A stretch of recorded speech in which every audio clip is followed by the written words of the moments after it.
Soumya is Director of Interactive Avenues and is working on data intelligence and analytics for a leading beverage client.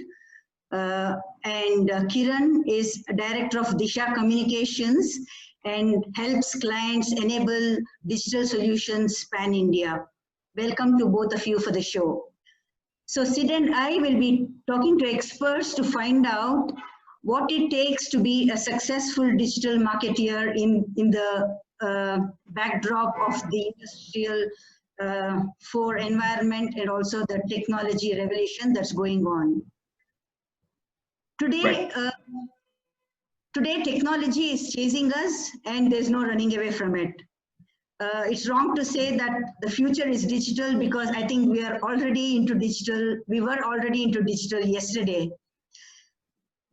Like any other sector, digital marketing is also an area that's impacted substantially by the Industry 4 environment. It's undergoing a paradigm shift, and the challenges are many. We have to deal with millennials and zillennials who are growing up in a technology era, and on the other hand, we have consumers who are spoiled by technology in terms of consumer behavior, in terms of brand recall, in terms of targeting the right audience. And it's not easy for a digital marketeer to cope with these challenges unless he stays agile and dynamic and keeps pace with the technology. So Soumya, maybe you can throw some light on how digital marketing has been impacted by the Industry 4 and what are the trends that are evolving whereby industries are using the concepts of AI and data analytics to track consumer behavior and create brand recall? Sure, Rasha. So, I've been working in the industry since 13 years and I have observed this paradigm shift in digital marketing. And the way the marketing has evolved today, we have a lot of technologies, data, AI in our disposal, which can be utilized to do the right targeting and retargeting, right? Because the consumer today has so many options.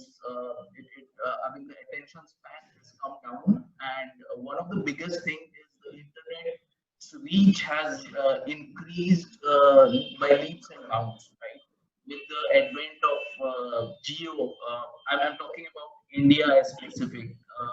In India, the number of, if you look at the growth of users in the internet, it has grown manifold in last lot of years. Vernacular languages are being used a lot. People in the internet was exclusive earlier. If I look at a decade back to the very elite class, right? Today, everybody has the internet. The people in rural sectors have internet. Vernacular has become very accessible. People are using internet in local languages, right? Voice search is being used to a great extent. AI-led searches are leading customers to multiple websites. Yeah, so taking Sam's point, Kiran, I would just like to take it forward from there. Sam, Soumya mentioned a point regarding internet penetration, especially after the advent of entry of Jio in the market, and more people now using the internet. That also, at the same time, there is also an information overload or a content clutter that we can say. So how do you, as a digital marketeer, ensure that your content or your advertising reaches the right people at the right time? Because everybody is trying to garner eyeballs at the end of the day. Exactly. So the advantage of Jio taking over the entire digital disruption and acquiring more and more users, and basis that it had recruited so many internet users. I mean, for the first time. I mean, earlier we were we used to get used to internet only during our schools or a college point of view. After that, over a period of time, we never only used of parents' phones and all. But now everybody, if you see if you see the statistics about 450 million odd, internet users who are based out of India, out of which 80% are the active internet users. Then how did this happen? Is because of the geo disruption. Earlier they were Vodafone, even the Reliance was there, but this kind of mobile active users were not a part of it. So because as rightly said by Sam, the geo has very well disrupted it, but this has really helped us with the ability to collect the core data. Let's say from earlier we used to collect the data only in an English as a language. Now we are collecting the data in various language by reading their behavior in the digital space, the kind of content what they are consuming, the kind of time what they are spending in viewing what kind of content or a piece, be it right from North India to South India. We can analyze the campaign and apply it, and then take it forward to the next form of a digital. So, that will really help for the transforming the digital strategy. So here, with this, we are putting the customer at the core. Today, a user is using a smartphone. He or she has downloaded X number of apps and also consuming certain set of thing. Then we are embracing a new form of a content. So that is the beauty what digital is providing. That is what is according to me. I think you made a good point, but Kiran, Sam actually made a point regarding correlating products while selling to consumers. So if he has exactly, then you sell him a solution or you sell him something else. But how do you track emotions of consumers? How do you? The emotions of consumers. So emotions play a very bigger role, when making a decision. First and foremost, buying a car is a very big event. Like, you either buy a small car or a mid-size or a very luxury. Luxury is secondary, but for the Indian context, emotion plays a very bigger role in decision-making process than you think. And this is how the influencing in emotional influencing is a what you call the buying behavior. So let's say, as Sam mentioned that, okay, I have bought a car and then I'm flaunting about that in the social media space. I'm sending it to my friends and family. So my data is analyzed, I am being tracked. And then there are these companies like car wash companies or a car care companies or a insurance or any other car accessories companies. They can target, like, people who have bought car last 30 days, people who bought their car my new car, those kind of hashtag, tracking. A new member in a family kind of a hashtags. Apart from kids or any siblings, the car is also a part of a new member in the family, or we added another family member. So that is the kind of an emotion which is built. So people, we as a marketer, sometimes we target those emotions as well. Through some listening tools, we identify those emotions and do a targeting for that. Absolutely. For the other third party solutions, if you have bought a car, then we'll not show a car ad, we'll show accessories or ancillaries around that. So we have tools in listening and monitoring, as Kiran was talking about, identifying emotions from what people are talking on social media, right? We have tools which have an exhaustive list of hundreds of emotions, potential emotions which a person can have: happy, sad, and those kind of emotions. These emotions are being tracked through artificial intelligence and natural language processing from the conversations which people are having on various social media platforms. It could be blogs, forums, Facebook, and out of that we try and understand that on a particular topic, what does the consumer think, right? One more point for the emotion bit. There are 100 human emotions that can be named. but predominantly when buying a product or when utilizing a product, there are about three classifications of emotions what we can look at it. One could be pride, that I'm buying and I'm feeling something better. The other could be shame, in terms of, okay, why am I buying this? I mean, will others will question me, why did you ye wala kyun tumne kharida? There could be some other product. So that kind of okay, will I? So that kind of an ambiguity feeling there could be. And third is guilt. Out of some moment of truth, I went ahead and bought this thing, and now I'm feeling guilty. Okay, why did I buy this product? So these are the three kind of a main: pride, shame, and guilt.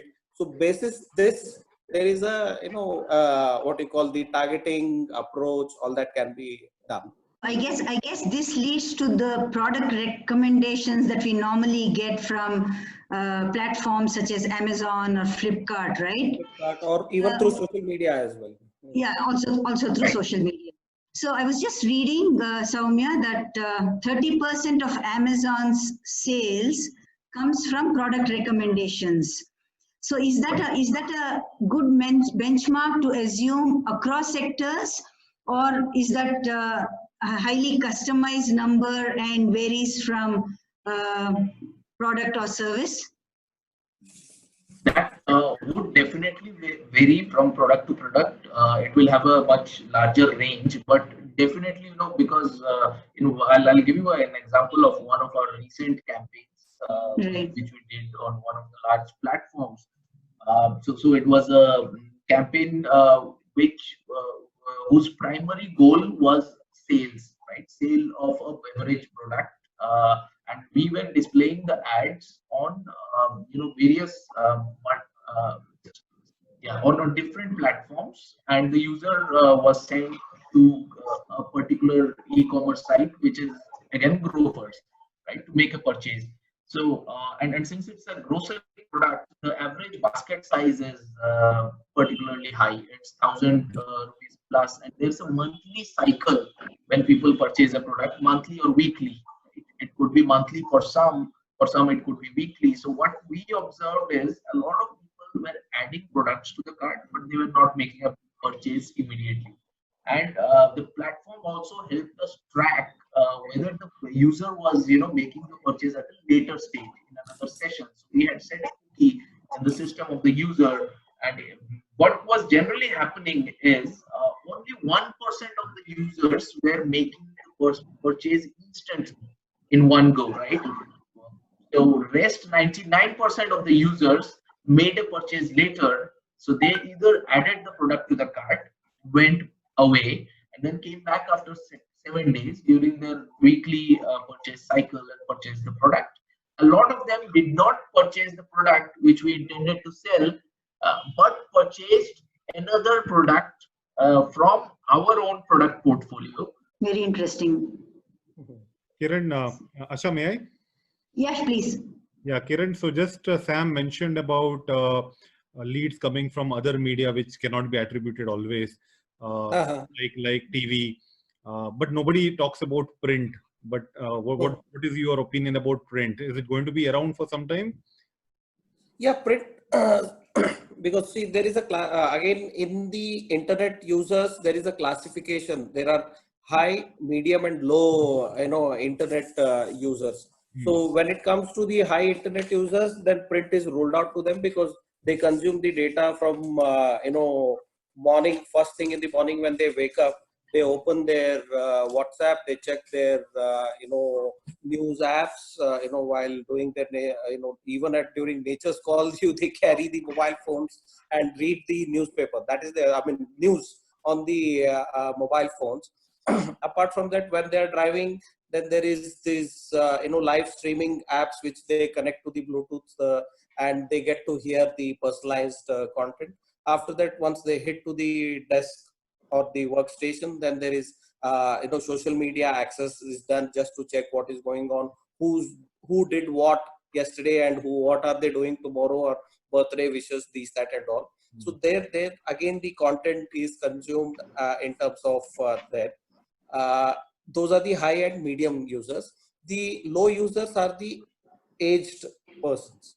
where they have a habit of reading of newspaper, but the in the newspaper the data might not be what the intense data, so they might go to web to validate that. Let's say some event happened and there is some coverage of it, a very snapshot news which is listed there, then they tend to search about it. Or if there is any particular ad which is showcased and which is very relevant to them and they want to know more about it, then they go to the website. So it's kind of a print is kind of an omni-channel approach. You have to be on print to drive the traffic. If print is rolling out, then why is Amazon and Flipkart are putting their loads of money on the big billion day sales and annual sales and all put together about 300 crore 400 crore spends what they are doing on only on the print and the hoarding point of view, because there are users like high, medium and low users. So because of that, there is a print will still continue. Yes, the personalized magazines like the auto magazines or the other women-centric magazines, fashion magazines, luxury magazines, those are getting little bit diminished because people are consuming content through social media, or they are following. Let's say, why do I buy a fashion magazine? Because I follow certain celebrities. Now I follow those celebrities on Instagram. If I want to buy a Forbes magazine just to understand the market insights, now I follow McKinsey or a Forbes on LinkedIn to get the data. That is where the connectivity is there. The print point of view for these kind of high, medium and low users, this is the criteria. So when you recommend social media to your clients, which channel do you recommend now? So is it necessary for brands to be present everywhere? Yeah. Omni channel presence is really required because, as I mentioned, right, first thing in the morning you wake up, you check your WhatsApp, you check your news app. After that, you have a habit of reading the newspaper. You read the newspaper. Once you get out, you get an exposure to a hoarding, or somebody comes and hand out a leaflet to you, ki, hey, this is the new product or this is the new thing which is there. And then you compare that. When you go back, you do a search. You go to your desk, you do a search about that. So I meant social media. Amongst the social media, do you recommend Facebook versus Instagram, or you recommend both? No, there is again there are varied users, and each individual is active on each platform, but it is very much important for us to be present on all platforms. The kind of clients what we handle, sometimes what we do is we just do a Facebook strategy and mirror it on Twitter, Instagram, LinkedIn and other internet social media channels. Or if there is any particular activations to be done, like I handle a couple of government clients where they are very Twitter savvy. So they want their hashtags or their handles to be tagged always. Then we do only a Twitter approach. There are brands which they need omni-channel presence on all the social media platforms. But during the course of it, my product classification, if I do, then travel is selling more on Instagram, automobile and other stuffs on the other platforms. Anything which is gossip or a kind of a quick news point of view, it is selling on Twitter. Like if there is any real time, like how Amul ads and all those kind of real time ads, those kind of targeting are selling on Twitter more. I mean, I get more traction there. When it comes to my travel client, my Instagram campaigns are performing really well. When it comes to my automobile client, my Facebook and LinkedIn is performing very well. But it is not that the user who has submitted his or her lead, when we cross-check, they are also present on other platforms. So we activate a retargeting on those platforms, just in case if they have missed in the second journey of buying that particular product. Yeah. Again, definitely omni-channel presence is important. But again, as Kiran said, it differs from brand to brand and from industry to industry. For a lot of clients, we are not present on all platforms, and that's a conscious decision which we have taken, right? For particular brands where we the targeting is more towards a particular niche audience, and we know that audience is not present on Facebook. We do not do heavy investments on Facebook today. It's all about media, right? Because organic reach has become almost zero. It's only those who are very closely interacting with you on your Facebook page get to see your organic posts, right? Otherwise, it's less than 1% of your own followers who are able to see what you're publishing. So we need to put media monies behind that. So again, even if I'm publishing content on social media, my promotion strategy is very targeted. I promote it to users who have a certain behavior or certain interests. Again, my different campaigns are location-based campaigns. I do a lot of posts which are not visible to the entire audience. A lot of posts are dark posts, right? Regional content go out on social media, which are again gated to particular states. Like if I do a campaign around Ganesh Chaturthi, right, it would be mostly targeted in Maharashtra, right? I won't spend a lot of money in other states. If it is around Rath Yatra, I would mostly target it in Odisha. So those kind of targeting, even in social media platforms, has become very important, and it has become all media today. They're moving towards the digital. When compared to, even if you classify me as a TV user, I am an active TV user, but I don't have a cable connection. Because of the, I'm updated every moment with the apps and the notifications. Okay, I know Netflix sends me a notification, there is a new series which is added.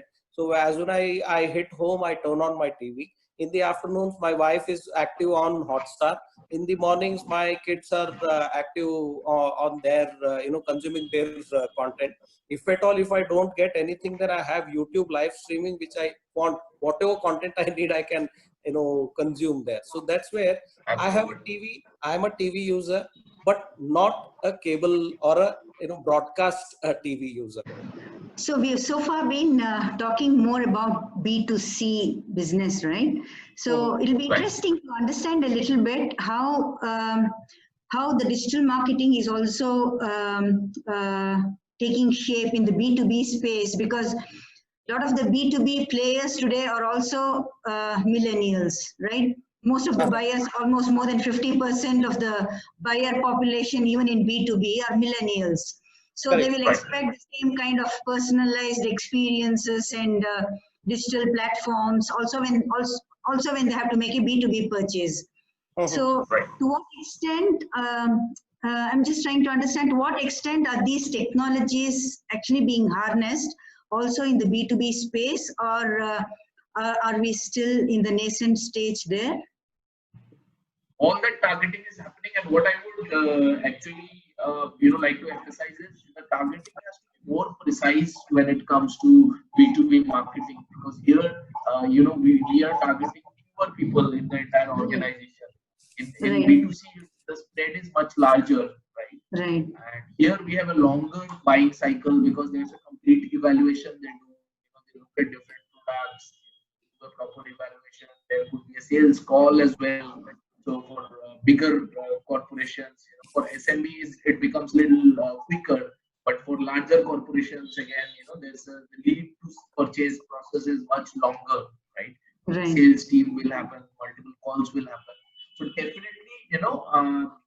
we do put in a lot of technology in that as well before, because when the sales calls happen, we even create and I'm talking about a lot of my previous experiences with multiple clients as well, where we create a portrait of the consumer whom the sales team is going to meet, right from the social media, what their consumers think about them, what they think about their competitors, what their competitors are doing, and then that's how we pitch larger products to B2B clients.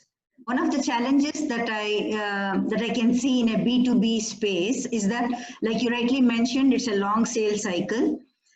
In addition, there are multiple people involved in a purchase cycle, right? Yes, so targeting campaigns could be very challenging, because at every stage of a purchase cycle, you have to be targeting campaigns to align with different kind of emotions, different kind of thinking patterns, behaviors, and the demography or the age. So in a global context, we could have multiple people in a purchase cycle in different global locations as well, in a matrix organizations. So Exactly. tracking behavior across the globe, across age groups, and across the sales cycle could be really challenging. And I'm just wondering how AI could actually be used to make them more effective. I don't know if So, any instances that's already happening. I'm sure there are. You could share if you have some of them. yes, so putting the customer at the core, Right. we need to embrace new form of a content. When it comes Right. to the B2C point of view, it is a single person or two who will quickly look into it, take a decision, finish the deal. Right. It is Right. it will be an impulse to a maximum of a week time. Ki, okay, this week I'm busy, next week I'll go and buy it out, or I'll sit online and I'll buy it out. But when it comes to the B2B point of view, you must understand that it is an industry what we are talking, and there are several stakeholders in the industry for the approval point of view. So Right. a CTO, a CIO, or a CFO, or a CEO, their consumption of content is totally different, and everybody knows that they need this particular product, and the kind of behavior what they have, or the approach towards researching this particular product, and reaching out to, okay, this is the right product for our organization or our entity, and then they discuss. That's where the merging the creativity with the analytics makes very important role here, because first, okay, let's say we are targeting one X technology company, and this is the X product solution product. Then first I need to talk to a CEO, that is my entry. Then he will give me a top down approach. Okay, now you talk to my CTO, convince him, and after that please give a presentation to my CFO that this is the kind of a product, this will help you, this is the capital investment, this is the OPEX, etc., etc. So all these three scenarios, we need to merge our creativity. This is where the creativity, when I mention creativity, is not a static creativity. It is all about the dynamic creativity, like a CEO would need on a testimonial point of view or any client experience point of view. CTO would need the technical aspects of that product. So that kind of an educational information the CTO would need. CFO would need how it will help his company to save money. Right. So these are the three different angle of a creatives for one product. We need to think and then push it and convince those three, and then the MD or a chairman will sign the check. So this Well is the said. That's what makes it so much more challenging compared to a B2C. exactly. So this is where the programmatic ad, what Sam was mentioning, the programmatic ad comes into the picture. Let's say CEO, CTO, and CFO, all the three are on one portal, but they are consuming a different content or a different type of an advertisement. I mean, we are showcasing the same company brand advertising, but with three different mediums. So that is what the advantage, what this will help you to. The content has to be highly customized for each level. Very precise, customized, and only to that particular user. And that is, possible through the programmatic advertising. Lot of takeaways from this session. First of all, I think it's important to understand that the digital marketer of today has to be very tech savvy. He has to be very agile, very dynamic, because the challenges are multifold, right? One, the challenges from the millennials, the challenges from technology, challenges from the expectations of the consumer. So life is not easy. But I guess the only way to go around is to embrace technology and enjoy the process. Yes. I think we have had very valuable points from both the panelists. Thank you so much for sparing your valuable time. We really enjoyed the session. Hope you did as well. Thank you so much.